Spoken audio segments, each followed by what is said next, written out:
शरबत की गोली, जिसकी वजह से गांव की एक बच्ची के साथ ऐसा वाकया पेश आया जिसने उसे जिंदगी का बड़ा सबक सिखा दिया। गर्मियों के दिन थे, बच्चों को ठंडे मशरूब बहुत ज़्यादा पसंद थे। गांव की एक छोटी सी दुकान पर शरबत की गोलियां मिला करती थी। बच्चे उन्हें पानी में डालकर मज़े से पीते। मगर एक दिन उन्हीं गोलियों की वजह से एक ऐसा वाकया हुआ जिसने एक बच्ची को ज़िंदगी भर का बड़ा सबक सिखा दिया और पूरे गांव को ईमानदारी की अहमियत याद दिलाई।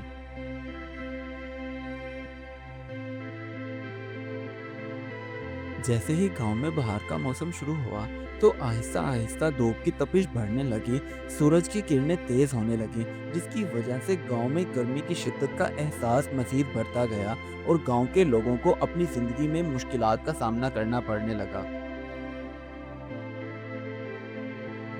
उसी गांव में एक परचून की दुकान से तमाम गांव के लोग अपने घर का सामान खरीदते थे, क्योंकि चचा की दुकान से सारा सामान मिल जाता था और लोग उसे प्यार से बशीर चचा के नाम से जानते थे।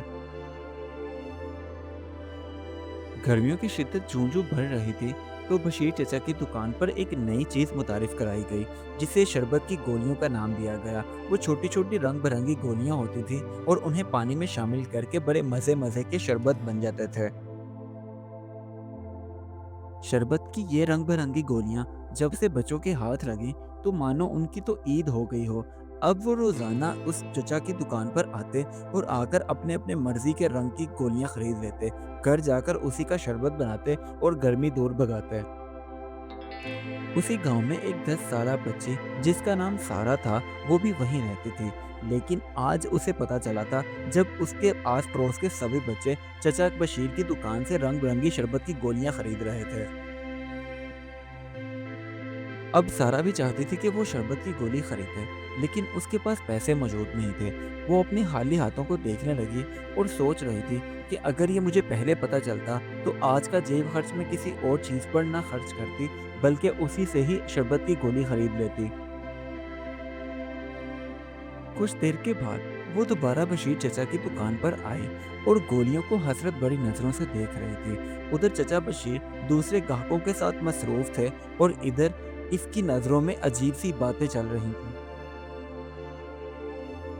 अब सारा मुसलसल उन गोलियों को देख रही थी और सोच रही थी कि मैं कैसे बशीर चचा से गोली मांगूं, क्योंकि मेरे पास तो पैसे ही नहीं हैं। बशीर चचा अपने मामूल के मुताबिक ग्राहकों को सामान देने में मसरूफ थे। जब सारा को कुछ समझ में ना आया, तो उसने सोचा कि क्यों ना बशीर चचा तो मसरूफ हैं, मैं चुप करके एक गोली निकाल लेती हूँ, उन्हें पता भी नहीं चलेगा और मुझे मज़ा भी आ जाएगा। अब वो अपने मिशन में तो कामयाब हो गई और गोली उठाए अपने घर की तरफ चल पड़ी। लेकिन दिल पर अजीब सा बोझ था, क्योंकि उसे खुद भी मालूम था कि जो उसने हरकत की है वो अच्छी नहीं है, बल्कि इसे चोरी कहा जाता है। चलते चलते वो अपने घर पहुंच गई। चेहरे पर अजीब से तासुरात नजर आ रहे थे। तभी उसकी माँ अपने कामों में मसरूफ उसकी तरफ देखने लगी और कहने लगी, बेटी, क्या बात है, तुम्हारे चेहरे पर परेशानी है, कुछ हुआ है क्या, मुझे बताओ। अब सारा अपने दिल पर मजीद बोझ बर्दाश्त नहीं कर सकती थी, इसलिए उसने सारा कुछ अपनी माँ को बता दिया कि आज उसके पास जेब खर्च खत्म हो गया था और उसे तभी जाकर शरबत की गोलियां नजर आईं। वो चाह रही थी खरीदना, लेकिन पैसे मौजूद नहीं थे, इसलिए उसने चुपके से वहां से गोली उठा ली।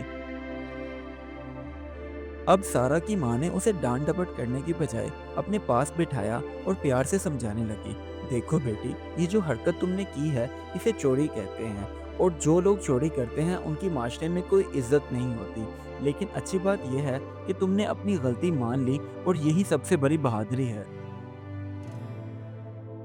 अब सारा की माँ ने अपने सारे काम वहीं छोड़े और उसे साथ लेकर बशीर चचा की दुकान की तरफ चल पड़ी, ताकि वहां जाकर सारा सच उन्हें बता सके और बेटी माफी मांग सके। कुछ ही देर के बाद वो दोनों माँ बेटी बशीर चचा की दुकान पर जा पहुंची और वहां जाकर उन्होंने उसे बताया कि किस तरह सारा का दिल चाह रहा था कि वो शरबत की गोली हासिल करे, मगर पैसे ना होने की वजह से उसने चोरी का सहारा लिया।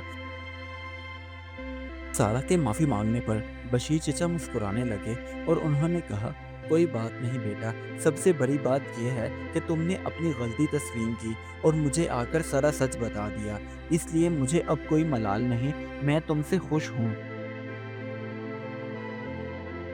ये सब कहने के बाद बशीर चचा ने इनाम के तौर पे सारा को मजीद शरबत की गोली दी और कहा, ये लो बेटी, ये सच बोलने का मेरी तरफ से तुम्हारे लिए इनाम है।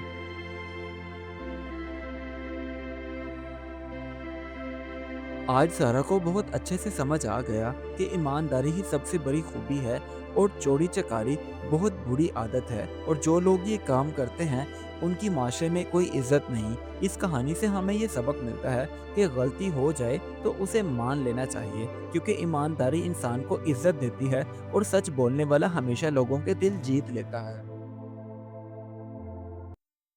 Do like my videos and don't forget to subscribe my YouTube channel. Also press the bell icon.